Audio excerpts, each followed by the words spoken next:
This is Still Enrolled. And welcome on into the latest edition of Still Enrolled, a Big Ten football podcast. As always, Ryan Hickey alongside Brian Tripp. We have so much to get into here in week number 3. Biggest thing is before we get started here, make sure you are subscribing. If you're watching on YouTube, Still Enrolled podcast, make sure you subscribe there. If you're listening on your podcast feed, wherever you get your podcasts, that is just as good. Make sure you're subscribing and also tell your friends. Come on, we're talking Big Ten football. You don't want to listen or watch the Big Ten football alone. Make sure to tell your friends about us as well. So, Brian, we went into week 3 talking about this is a really interesting week for the conference because there's a lot of things we can learn. Oregon State was an interesting matchup. Alabama was an interesting matchup here. There are a lot of good games in week 3 that help us can kind of learn what teams are going forward here. So let me just ask you an overarching question to start. What the hell did we learn in week 3? Wasn't that the theme of all of college football this week, though? There's only 2 games in all of college football this weekend that featured a ranked team against a ranked team. And now that we start to get into the heart of conference play beginning, I know there were a couple of Big 12 games this past weekend, but we'll start to see those matchups moving forward. I learned, besides our little engagement on X about you being clinically insane, I think that I learned that the Big Ten isn't going to play out exactly as we thought at the beginning of the year. Like the teams at the top, Ohio State, Oregon, and I still believe Penn State, I think those are the best 3 teams with USC making a case. But there's some really intriguing programs in the conference. Nebraska, obviously a much easier opponent, but another really, really good weekend from a freshman quarterback in Dylan Raiola, who you absolutely love. You also love Kurt Cignetti and what he's doing at Indiana, and for them to go to UCLA and win it in the fashion in which they did, and then looking at what their upcoming schedule is and looking at what UCLA's upcoming schedule is, Washington State, Michigan and the quarterback woes. Like there's so many things that there wasn't really a marquee game in the Big Ten this week and that marquee result. But I think what we learned is the middle of the pack of the conference and those teams that are 5, 6, 7, 8, 9. I think there could be some surprises in there that we talked about at the beginning of the year, but it might not be the surprises that maybe some of us expected going into this season. I agree with you on that aspect. Like I said, the top is for the most part unchanged, and maybe depending on how you felt about USC, I for sure just had no idea how to feel about the Trojans, and they so far are surprised with a big road test this week against Michigan, kind of cement that belief after a nice week 1 winning against LSU. So those 3 teams at the top, so far, no surprise in terms of those 3 being the best 3 teams in the conference. Like you said, depending on how you felt about USC, them being on the fringe of that, okay, fine. But I'm with you. Like from basically 5 to 13, 5 to 15, maybe in that range in the Big Ten. You talk about just having it being wide open. And some of these teams, like you said, Indiana really coming in so far, making a strong statement. Illinois with a really early marquee win against Kansas. Now a big one here against Nebraska coming up. Like there are some really strong teams in the middle of this conference that I think overall helped you uplift the conference. We'll get this here a little bit later on in the pod, but like you're looking going to week 4, 7 Big Ten teams ranked in the top 25. That's good. That's impressive. That shows you, hey, not only is the top still living up to its billing, but the middle right now as well is kind of the middle class of the Big Ten is kind of uplifting the conference overall. It's been wide open, and it's been wide open because it's not like, oh, everyone else stinks and we're not really sure who's that good. It's been wide open because a lot of teams right now are playing better football than maybe anyone anticipated before the season started. Yeah, and first and foremost, that team, Illinois, Nebraska, you talked about their big game coming up on Friday. But to me, the surprise team is Indiana and how well they're playing right now to go on the road to UCLA. It was supposed to be the crowning moment for the Bruins. They're getting an Indiana team coming in that has a new head coach. They have a new quarterback, Curtis Rourke from the MAC, and now he's at Indiana. But it seems like Kurt Cignetti is the one who actually hit on what he was hoping to going into the Big Ten, and coming from James Madison and from that level, I'm really impressed. And you look at what their schedule is coming up. So they've outscored their first 3 opponents 150 to 23. 150 to 23. Charlotte at home, Maryland at home, at at Northwestern, bye, and then Nebraska home on October 19th. It is not inconceivable to think of Indiana, and probably not far-fetched at all, they'll probably be favored in all three of those next games.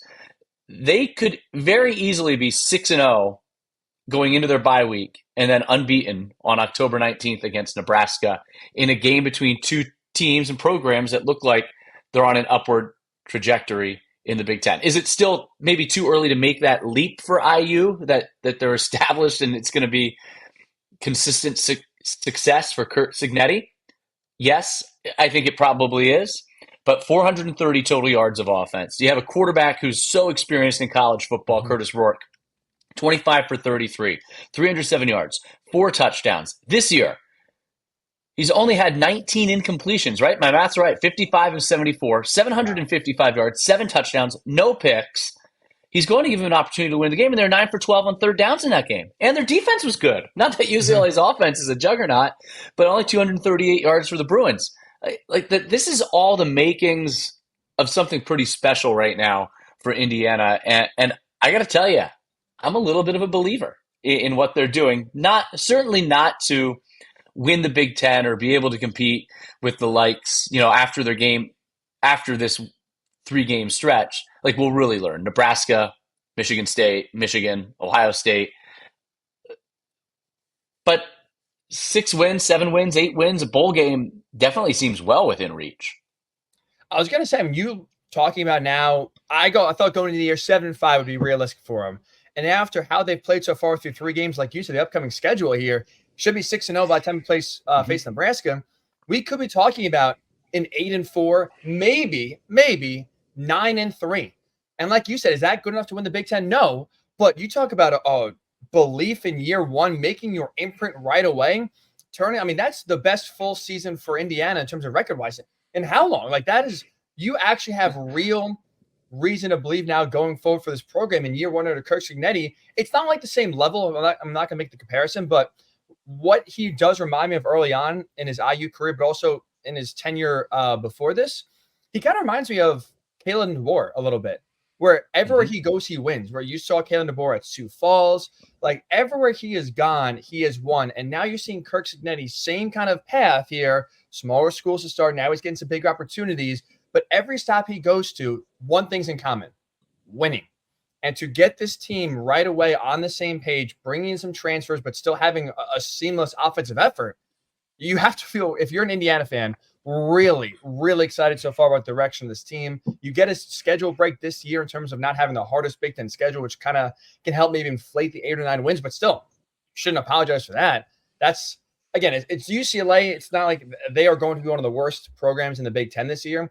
And you could easily look at that, that game and say, yeah, how good Indiana was is also how bad UCLA was. But it was 21-0. It was 21-0 fast in the early second quarter. How about the first 10 plays of the game, Trip? You go right down if you're Indiana, score a touchdown. First offensive play for UCLA, Garbers drops the ball. They recover the 20-yard. That's game over right there. Yeah. And I don't think Maryland and Northwestern, right, on the schedule for Indiana are guaranteed wins. I don't know that they're at that point we can say that yet, but they're going to be favored in all of those games. I don't go into a game saying, oh, no way. But when you have a quarterback playing as well as Rourke is, who's played as much college football as he has, and they brought in all of those players from JMU to follow Curt Cignetti they're a veteran group that knows how to win. I don't think they're going to beat themselves. And that's what we've seen so far. They've been dominant against teams they should be. You could put Penn State, Oregon, Ohio State on the road at UCLA, and to win a game in that fashion, 42-13, the way the game was statistically, you would be happy with those 3 teams coming out of there with that type of win and feel like that lived up to expectations.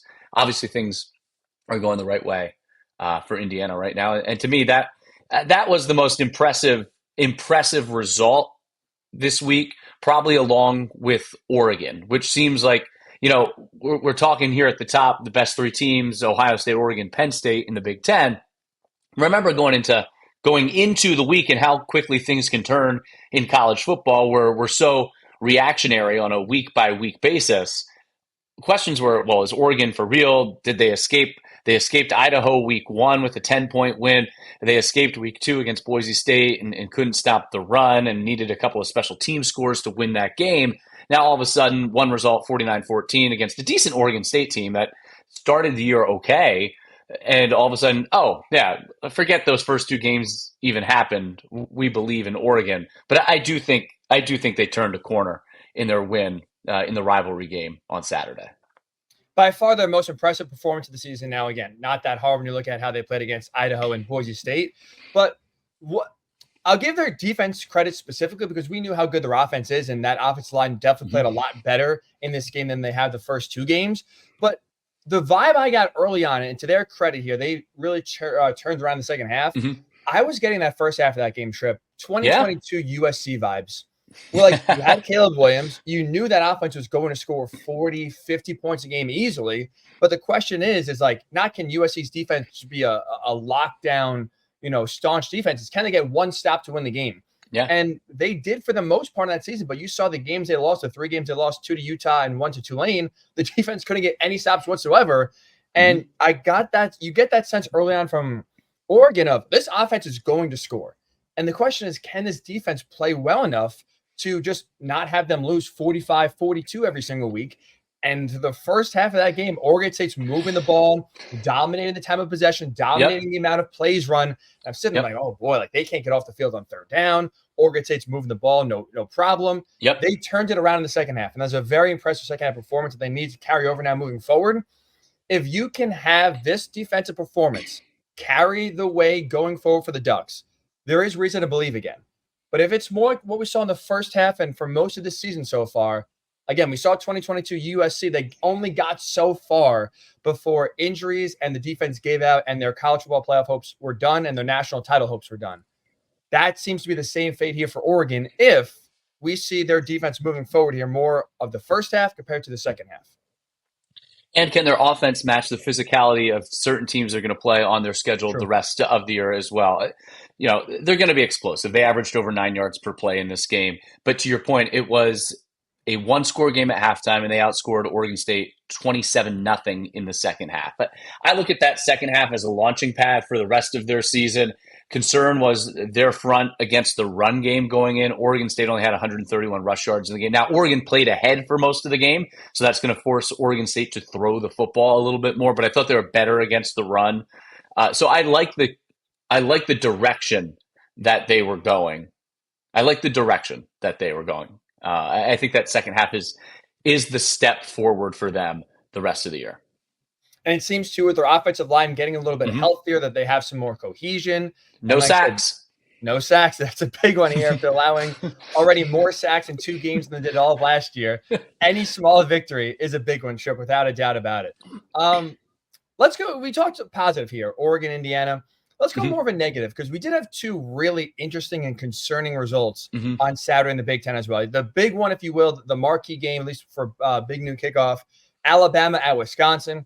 Look, it's unfortunate, not that any of us thought Wisconsin win this game, but it does stink with Tyler Van Dyke going down in the first drive. It looks very serious as we're recording this, have yet to have an official update on his health, but does not seem very promising that he will be back anytime soon. Tied roll 42-10. I thought the defense for Wisconsin played better than the score indicates for the most part, and until really just the offense not moving the ball enough that dam breaks eventually. But Milroe had a Heisman Trophy game. That was as good as he has looked in passing, running, full control of an offense for Alabama since he became the starter. And that's saying something, since he became the starting quarterback. 5 total touchdowns. He was incredible. Kalen DeBoer's done a great job with Milroe.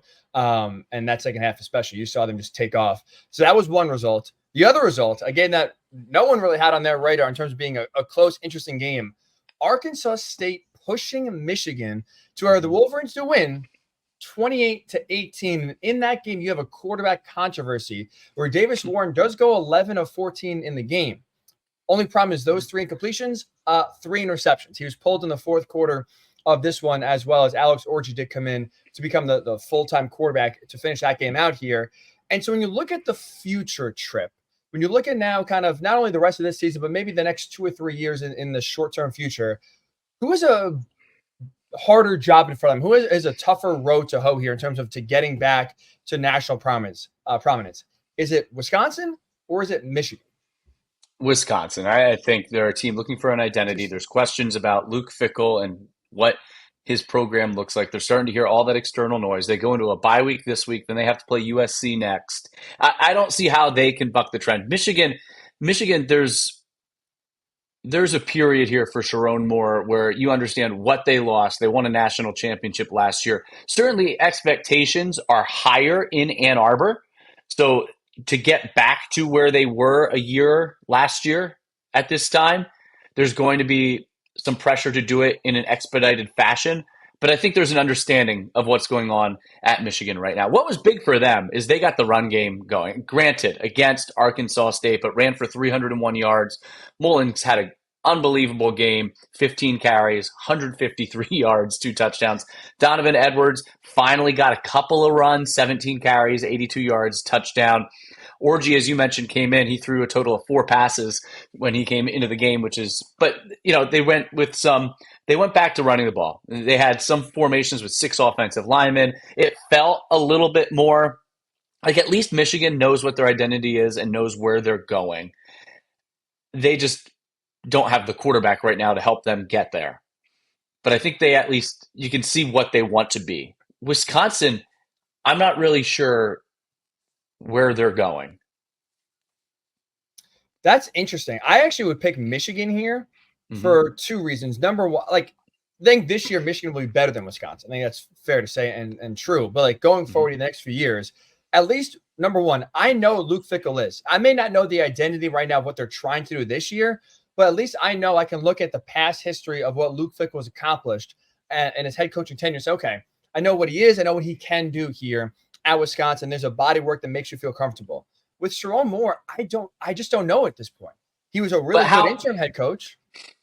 But how can you say that about Luke Fickell at Wisconsin, where Wisconsin, and I thought Colton Bartholomew, our guest on Thursday, he hit the nail on the head, where, yeah, you could be the 3rd best pro-style offense and know you're going to win 9 games a year. And that's probably good for Wisconsin right now in the new landscape of the Big Ten. But if you're Wisconsin, what is the bar you're trying to get to? And you can say, oh, Luke Fickell's done it in the past, and he certainly has. But never at a place like Wisconsin where they're not the big dog in the Big Ten. They're not, if you look at the structure of the Big Ten, they're not Ohio State, they're not Michigan, they're not Penn State, they're not Oregon, they're not USC. So where are they? And that, for Luke Fickell to try to establish what Wisconsin is and wants to be there, where their recruiting base is, what their style is going to be, the success or lack of success they're going to have, what is a reasonable expectation. I'm not sure. This isn't like other jobs Luke Fickell has had when he's filled in at Ohio State as an interim coach, when he was at Cincinnati. This isn't like that. This is a different beast right now. And I think, coach aside, my question is Wisconsin kind of going into that 2016 to 2023 Nebraska territory? And that's why I think their future may be more in doubt as opposed to Michigan, which literally just won the national championship last year. No, I hear you. When you look at Wisconsin, though, what Luke Fickell was trying to be, I think they hired him to become a modern offense to try to compete with the big boys. They are, I think, sick of being 10-2, 9-3 with a certain style that can't beat the elite teams in the conference. They're going for it.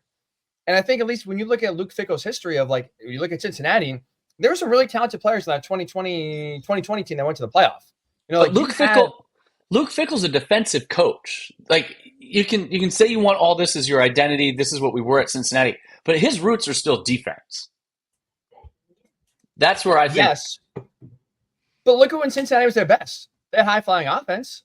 They didn't go to the playoff based on their defense. They had Desmond Ridder and Alec Pierce. They put up a lot of points. Yeah. And so I would almost argue, even though he was a defensive-minded coach, that was a team in Cincinnati that was led by their offense. And so when you look at least that, and also you look at the build that they're trying to do, they are trying to basically overhaul an identity that has been there for, since the iteration of Wisconsin football. right? Like being a really tough, hard-nosed offensive line running the football kind of team, 3 yards in a cloud of dust. They've been But that way aren't for a those long time. but aren't those the players you have to attract? Like Wisconsin, where they're located, are they, unless they become an NIL powerhouse, how are they ever going to go out and get the kids from Florida, from Texas, um, or California? How are they ever going to get the kids to change? Like, there's a reason they've had that identity for so long, because that's what you have to do that's what you have to do at Iowa. That's what you have to do at Wisconsin. Notre Dame's going to need to play defense and run the football. That's what you're going to have to do to be successful at those programs, because those are the type of kids they can recruit. Yes, but also isn't it sort of, can it work both ways of proof of concept of like, hey, if you start to show some signs on offense, this could be a fun offense. Couldn't that help attract kids that maybe Ohio State, you can only take so many guys, Penn State can only take so many guys. You could still be a talented quarterback or receiver. Like Wisconsin's a great place to play. Still have a lot of tradition and history. It's not like it's a rinky-dink, middle of the tier basketball program that's never really had any sort of football tradition. They have a great football tradition. And so like it's going to take, I think, first proof of concept from Luke Fickell. He has to show the results first, I think, before the recruiting rankings can come in and the recruits can come in, which I think will be tough. I don't think there will be the patience for that, because now we're already 3 games into his second season as head coach, and people already want him fired. So if that's truly, if that's, I mean, when there's noise, there's Twitter noise. Bots? Yeah. Like, I get it's not illogical, but it's not going to happen. Do you think he's done a bad job so far? No, 7-5 last year. No one expected them to beat Alabama. Your starting quarterback goes down beginning of the game. But some of their game management is, they're not cohesive. No, I don't think it's actually going to happen. But as a fan base, the mindset is, if you want to do what you're talking about, that's a 4, 5, 6 year process. I don't think there's going to be the patience for that at a program as proud and as successful as Wisconsin has been to completely make that switch, to do it the way you're talking about. I think that at that point, it's easier said than done, but I think that means a recalibration of expectations from fans. Like if you're going to make this long haul, or this move, I should say, from one long haul style to just the complete opposite, it's not happening. Even with the transfer portal, it's not happening in a year or two. We can just flip the identity of a program and the tradition of a program and expect all of a sudden now we wake up and now we're a spread offense. We're going to put 50 points up a game. Like that. I agree with the patience, but I think if you ride this out, if you're Wisconsin, I think you'll see better results. Where the other thing I was going to say about Michigan is, I think that the other unknown right now that does kind of hinder their growth is what's going to happen with NCAA sanctions. Like what's going to happen with this program where will they have scholarship reductions? Like will there be some sort of impact on recruiting where Sherrone Moore is not able to now recruit with a full arsenal? Will there be, who knows how long it's going to take? Will there be NIL restrictions in a few years as well? Now with the new landscape, like will that limit the amount of money Michigan can spend to try to get kids now to come to school? We both saw at Penn State, the biggest, when they had the sanctions put down on them, the biggest one wasn't the bowl ban. It was the scholarship restrictions, because that really hurt recruiting. That hurt offensive line recruiting. And that took James Franklin a long time to build a roster back up that could compete with the best in the Big Ten and the best in the country. The 2-year bowl ban stunk, absolutely, but that didn't hurt the program 5-10 years down the road. It was the scholarship reduction that really hurt building this roster. You have a cloud right now hanging over Michigan. Who knows if any sanctions get put down on them? It's, again, the NCAA, so good luck trying to predict them. But like it seems like this investigation is being taken very seriously, and there'll be some sort of punishment. And if that is scholarship, NIL, then it just makes it harder for Sherrone Moore. And I'm intrigued. We go into this new era of college football. Now that there are no scholarship caps, and it used to be 85, right? Is that even something? I don't even know that that's something that the NCAA can legislate anymore. So what is your punishment? Bowl ban? Is it a fine? Is it a coach that's on probation or a suspension? The scholarship, NIL, NCAA is trying to not govern, right? True. Then the scholarship part, I don't know that you can actually legislate that anymore based on there being no scholarship cap of 85 for college football. So you look at what potential penalties, and now we're really like going down a rabbit hole, but like what potential penalties could be. What are you going to do? Hey, you got to take down your championship banner from 2023. All right, you still won the national championship. Right. So it's interesting. Yeah, see what Wisconsin just, again, it's also tough. You lose your quarterback, you get blown out, not a surprise. But Michigan, at least for this year, with Davis Warren, Alex Orji, brings up the question we brought up last week as well in terms of why was Michigan not more aggressive in pursuing a quarterback that could play well? I think you're really starting to see they look good with Curtis Rourke right now. They would look very good. You're right about they would look very, very good with Curtis Rourke, no doubt about that. And they look good with Kyle McCord. Kyle McCord would look good right now. Best quarterback in college football. He's slinging it, man. He is slinging it for the orange. Holy cow. Yeah, there was – look, I'll say this. There's a lot of quarterbacks that look good in the maize and blue. Yeah. To your point, though, as you brought up some good things there about Wisconsin, is if you do land on all the right guys in the portal, you can make things happen a lot faster. You can. So I do give you that. But you have to hit the right guys. And no, you do. That's a lot easier said than done. And you look at Florida State, for example, they have not hit the right guys in the portal. And what has that led to? The only winless Power 4 team. So it does go it is a double-edged sword in the portal, without a doubt. But if you hit it, you could turn things around and have belief like Indiana in that program very fast. If you swing and miss, there's a lot of questions and a lot of doubts and not a lot of optimism going forward here that you are seeing. Speaking of, let's say, some question marks and some disappointment, Trip, we talked about one former Pac-12 rivalry, Oregon beating Oregon State. How about another? Apple Cup. We both thought Washington would take care of business against Washington State.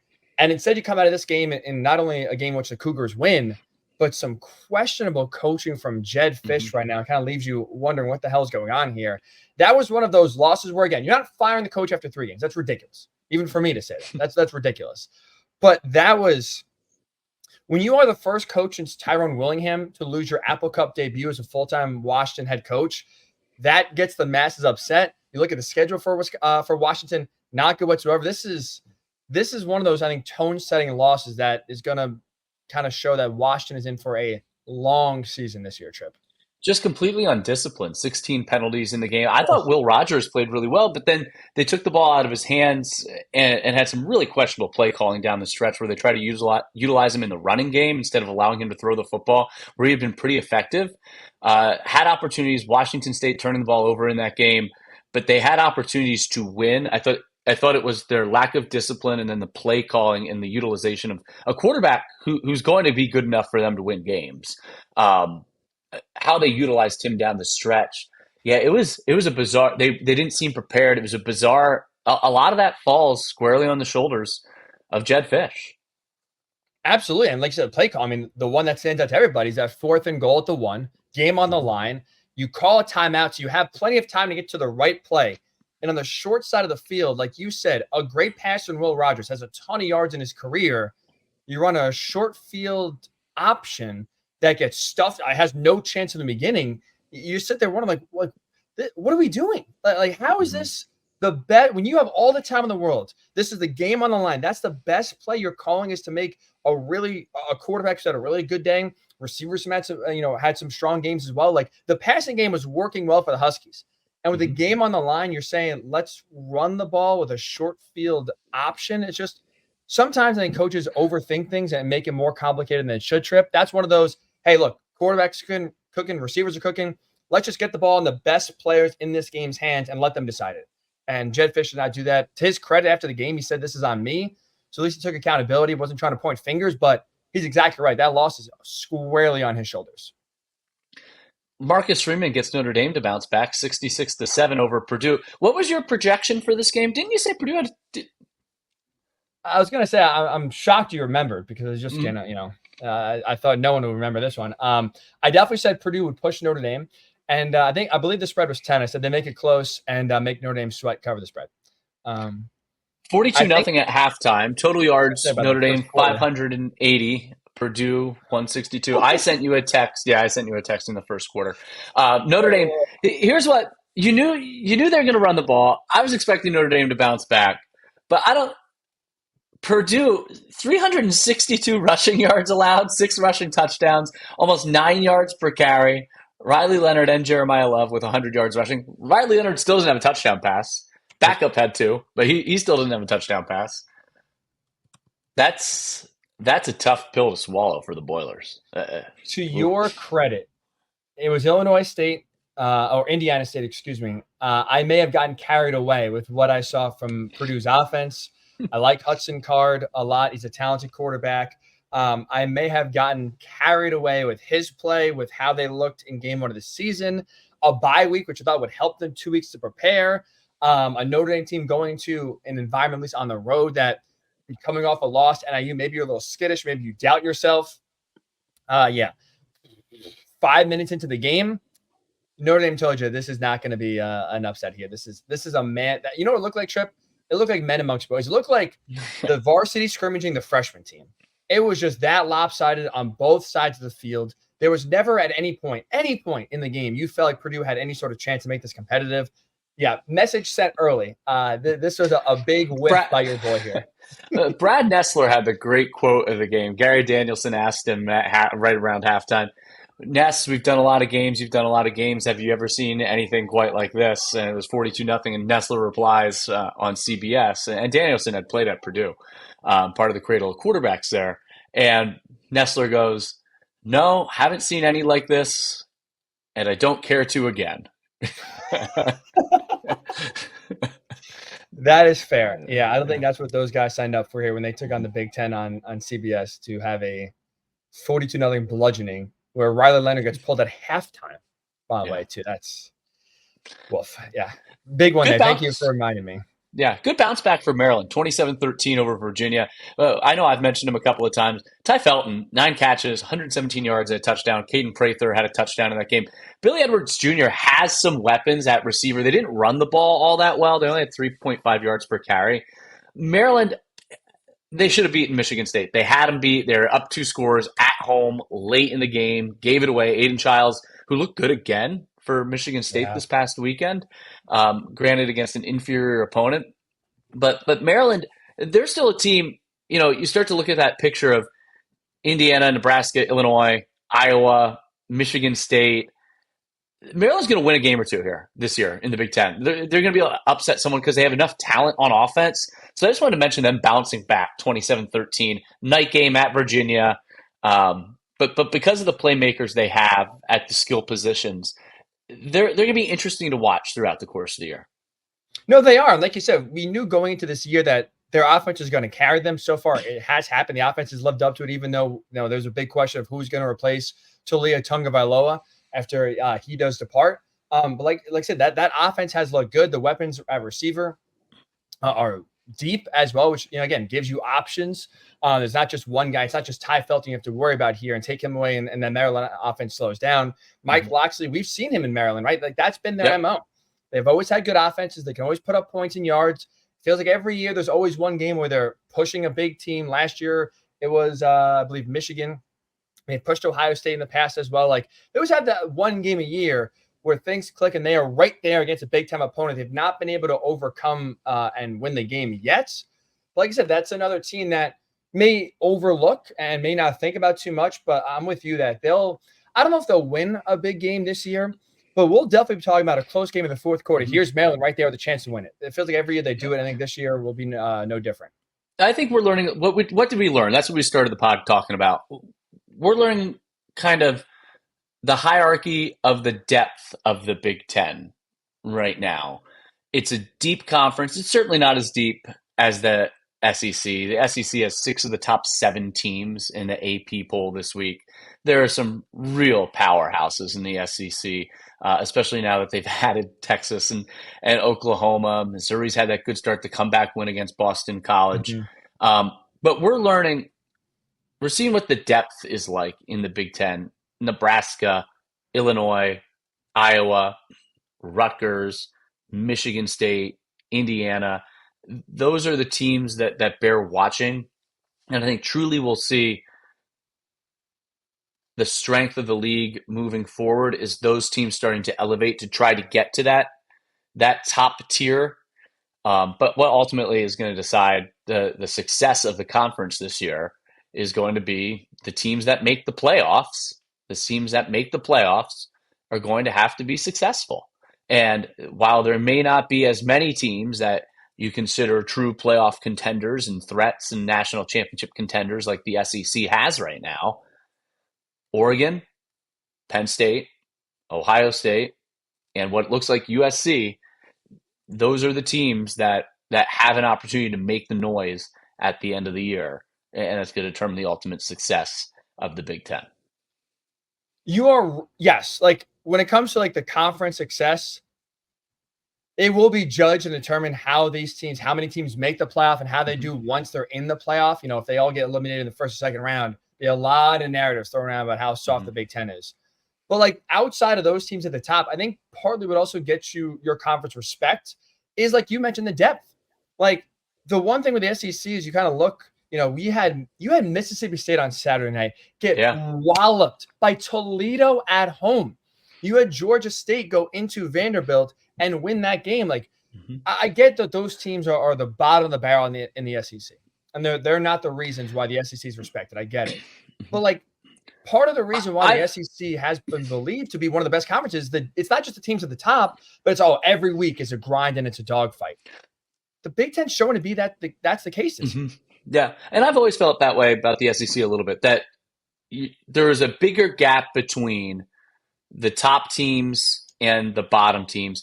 And historically in the Big Ten, just because of the style of football and the history and the tradition, the rivalries, there is, you know, when you have to go to Minneapolis and play Minnesota, traditionally, you still need to get up because there's going to be a physical element to the game. I don't know that Alabama feels that way when they have to go to Nashville to play Vanderbilt. And then again, you know, you got Kentucky giving Georgia all can handle, 13-12. But this week, Texas 1, Georgia 2, Alabama 4, Ole Miss 5, Tennessee 6, Missouri 7, Ohio State obviously in there at 3. But you start looking at the end of the year, and when you have a 12-team playoff, it's like, okay, anyone ranked in the top 12 is going to make it. But when you're going to have a Big 12 team that might finish outside the top 12, Kansas State right now the front runner, very early as the Big 12 favorite. When you have a Big 12 team that's going to finish outside the top 12, depending on what happens in the ACC, Miami right now, again, the favorite in the ACC, but will an ACC team finish outside the top 12? And a group of 5 team is going to take a playoff spot. All of a sudden, the potential for your conference, the Big Ten, getting 4 or 5, you know, you're hoping those spots start to fill up pretty fast. And seeing what the SEC is doing right now, obviously the top tier talent that they have, the top teams that are true title contenders, they're going to beat each other at some point. And with the playoffs being on ESPN and the ESPN ABC family of networks, game day is going to be at SEC schools, and they're gonna talk up the SEC. And I'm sorry, but there will be a national media narrative or a local regional media narrative that spins it towards the SEC. I think if you're the Big Ten, you got to start looking at, hopefully you're getting 3-4 teams in. But right now, the way things are trending, it's a good start for the Southeastern Conference. Yes. Here's my, I'll say, defense of the Big Ten and why it may be favorable at the end of the year for them to get 4 teams in. All the, 6 of the top 7 teams, like you said, in the SEC right now, and top of the AP poll. The good news for the Big Ten is, at least, they all, for the most part, are playing each other. Like there's essentially a round robin where it starts this week with Oklahoma taking on Tennessee. So I think Oklahoma's like 15-16. Top 16 matchup here. One of those teams is losing. All those teams at the top, Ole Miss is playing Georgia. Texas is playing Georgia as well. Alabama's playing Georgia. They're all playing each other.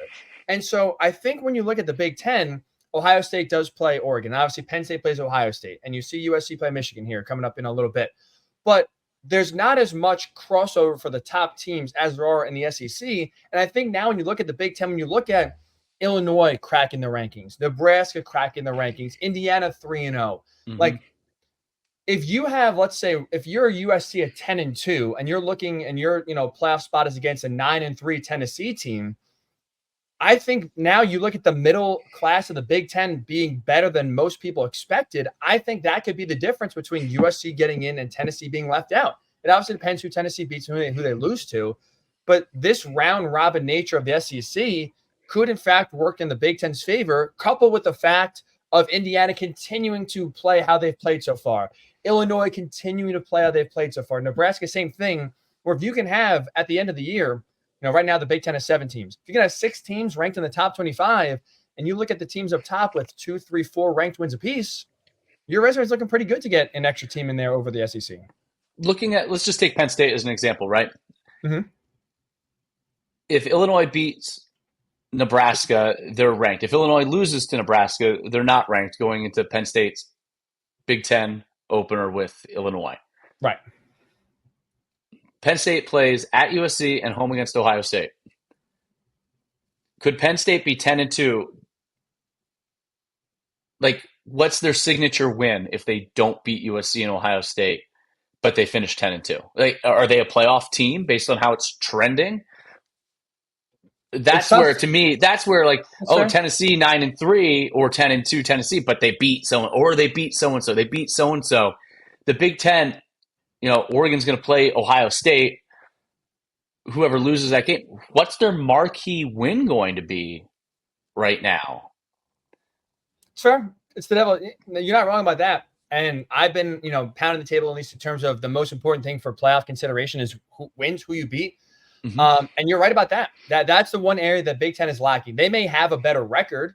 You could have more wins than most SEC teams. Mm-hmm. But like you said, if you lose that 1 or 2 big games in your schedule, depending on which team we're talking about, you're not wrong. The resume doesn't stack up. And if you're Penn State, if you're trying to brag about an Illinois win, a West Virginia win, you definitely lose the argument without a doubt about it. That's fair. That's where Michigan, it doesn't look like they're going to finish as a top 15 team this year. That really hurts the Big Ten. That you're right. That you are 100% right about that. For how much Illinois and Indiana can help boost the conference, you're right. Michigan kind of falling down. If they lose to USC, they lose to Oregon, they lose to Ohio State. You're talking about a 4 or 5 loss team. You're right. That's not an impressive win and not a marquee win whatsoever. Really like jumping way ahead and speculating it's week 3, but you just look at how it's trending with how many top teams the SEC has right now. Teams are good. Even if they lose 2-3 games, there's going to be more opportunities in the SEC to get a marquee win to overcome the 2 or 3 losses where you can hang your hat on end of the day. Yeah, but we beat them. We deserve another shot. We're in the Big Ten right now, unless it's Oregon, Ohio State, Penn State, USC, you don't have you don't have as many opportunities for the wins. That's the only reason I'm bringing up, the rankings concern. It's week 3. It's way, way, way down the road. You got to let the season play out, but it's something to keep in the back of your mind as I think we've changed as college football fans how we consume. And I was just reading a great article on The Athletic about this with the group of 5 teams this morning. Like those group of 5 games where you have your Toledo playing Mississippi State, where you have your NIU playing Notre Dame, that now positions Memphis, right? That now positions those teams, Boise at Oregon. If Boise beats Oregon, that then positions one of those teams. Those are those games have massive playoff implications for week 1, 2, 3, because that could position one of those group of 5 teams to be the group of 5 team that's in the college football playoff. Granted, it's that early in the season. We've changed how we've consumed college football now a little bit because of the restructuring of the playoff, the 12-team playoff. Weeks 1, 2, and 3 may matter even more than they did in the past, when everyone's saying, well, now each game doesn't matter as much. But it does, but just for different reasons. That's a good point. And think now, if you think about it retroactively, because I know there were a lot of Ohio State fans last week that were reveling in the Michigan blowout loss to Texas. That can actually be a bad thing for you.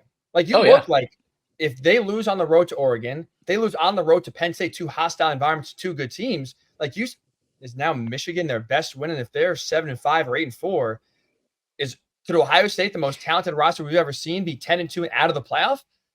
The resume could say yes. If you're Oregon right now, maybe you're rooting for Michigan against USC this weekend. I know if you're Penn State, you're rooting for USC to beat Michigan. It's not too early to start kind of looking ahead and looking at some of these matchups and be like, oh, well, we need this team to be good when we play them because there's only certain opportunities. So, yeah, if you're a Penn State fan, I'm watching this Michigan-USC game and rooting big time for USC to win this game. Oregon, same in the thing, past, for Michigan. Right. In the past, you always want your rivals to lose because, however many, all that mattered was you won 12, 11 games, maybe 10 games and had an outside chance at something. But now you want your teams that you're playing to win because it's more of like a college basketball. You need the RPI strength of schedule. You want everyone on your schedule to be good. In the past, it's however I can get to 11 or 12 wins. That's all I need is to go and win my conference. That's a good point. I think that makes college football more enjoyable and more fun. Me too. Because you are right. Like outside of Florida State, if you had 11 or 12 wins, you're basically a shoo-in to be a top 4 playoff team in the previous regime. Now, like you said, it's not really it's the resume, it's everything. And so you do need a signature win here or 2 on your resume. I think that just like you said, I think it makes it more enjoyable because now the argument always was, 12 teams, everybody gets in, the regular season is watered down. I think you're seeing, at least in the Big Ten specifically, that is not the case whatsoever. And we are seeing some big-time implications even early on right now in the season, really kind of create the narrative and the course going forward of how things could play out. And so I don't think it's like this USC-Michigan game here. It absolutely has playoff implications, but it has playoff implications beyond just the 2 teams playing, which I think makes it more fun. It has playoff implications for Ohio State, Oregon, and Penn State. So those are 5 teams right there that are impacted one way or another based on how that result in the Big House goes. I know you agree. I think it makes college football more enjoyable and much more fun and intriguing compared to previous years. That's not something I thought about in the 12-team expanded playoff. But I think now when you mention you kind of see the conference laying out, it absolutely makes it more enticing and more exciting. I don't think it's ever too early to kind of look at a game as a big marquee matchup. Yeah, and I think that highlights, I know we'll get into it Thursday, but that's probably the signature game of the Big Ten. USC on the road as a Big Ten team going to the defending national champs, 3:30 on CBS on Saturday. That's probably the marquee matchup, but it's a much better slate in week number 4. The game, that's the marquee. You got the 2 blue blood programs. The most interesting one to me is Friday night. Illinois at Nebraska. It's Illinois' first game featuring them ranked and the opponent ranked. 2 AP ranked teams since their 2008 whiteout loss at Penn State. Derek Williams had a big game for the Nittany Lions that night. The last time Illinois won a ranked versus ranked matchup, 2001 at Ohio State. For Nebraska, it's their first game with 2 ranked teams since a 62-3 loss against Ohio State November 5th, 2016. I remember that one, yeah. And then Nebraska has lost 10 straight games, ranked versus ranked matchups, going back to the first game at Penn State post Paterno's firing, November 12th, 2011. Nebraska has lost 24 straight games against ranked teams, going back to 2016. I saw that in an athletic article this morning and had to share. But to me, that's the intriguing game. Is Illinois for real? Nebraska first real test. No, and like you said, with the past history, this is just to get the monkey off the back for both of these programs to get some real momentum. And you talk about the winner of this game going forward here. Again, it's not just the playoff implications for the teams that will face either Nebraska or Illinois going forward and having a number next to their name. But like you said, we talked last week about the promising wins for Illinois and Nebraska and the positive direction both of these programs are heading. One of these teams is going to get a big-time win here. If you're Illinois, you go on the road to win this game now and you get 2 ranked wins in a row. Like you talk about now just going, really kind of carrying momentum forward with you. That could, again, really help the Illini moving forward. Same thing with on the other side with Nebraska here. Both teams have really struggled in previous history to beat ranked teams. Like this is for just their own self. A massive opportunity. I'm with you. I cannot wait for this game. That is what I'm most excited for on Friday night. And I think Illinois, obviously, the win against Kansas doesn't look as good now after Kansas's result this week. But Brett Bielema is a good coach. He can scheme up to beat anybody. That's going to be a real challenge for Dylan Raiola against a true X's and O's college football coach. If Illinois would somehow find a way to get out of Lincoln, they still have to go to Penn State and to Oregon, 2 top 10 road games this year. Outside of that, though, there's a real conceivable way where you start looking at them as an 8-9 win football team, and a ranked team end of the year, good bowl game. This is a big game for them. It's a big game for Brett Bielema, too, where last year, it seemed like they were on the right path. Last year, not a good year. We'll learn what Illinois is. And then for Nebraska, obviously, easy schedule. Here, all of a sudden, maybe a little bit of an unexpected challenge in mid-September. But if they can get through this, that's setting them up to be unbeaten really late into October. And this is, for them, the big hurdle to get through. For both of these teams, it kind of tells you which one has a chance to do something maybe surprising or special here this year. Absolutely. We'll get more to this on Thursday, but you talk about test. And this is easily Dylan Raiola's so far biggest test as a college quarterback here. You saw what Illinois was able to do to Jalen Daniels and really, slow his roll down and limit him, a really dynamic and athletic quarterback. Raiola is going to have his work cut out for him here big time in this game. And so far, he's not looked like a freshman quarterback whatsoever. He's made all the right he's made all the right decisions, not turned the ball over. This is one where everything will be tested. Brett Bielema, I think, will throw the kitchen sink at Raiola and this offense here to try to force him to look like a true freshman for the first time this week. I'm also happy about, Trip, that this is a Friday night game. This is a standalone game where the country can watch. It's not, lost in the wash of just a busy Saturday. The eyes being upon the Big Ten here, I think, is, again, good exposure for the conference. 2 ranked teams. You'll have one probably in the mid-high 20s, maybe even late teens, depending on who wins this game, how they look. It's going to be, I think, good exposure here and really good exposure for whoever wins this game.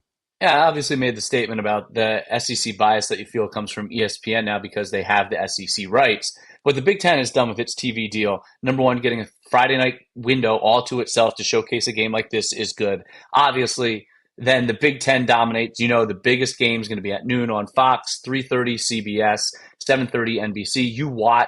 You watch the Cowboys-Saints game yesterday, and they're promoting Ohio State like that.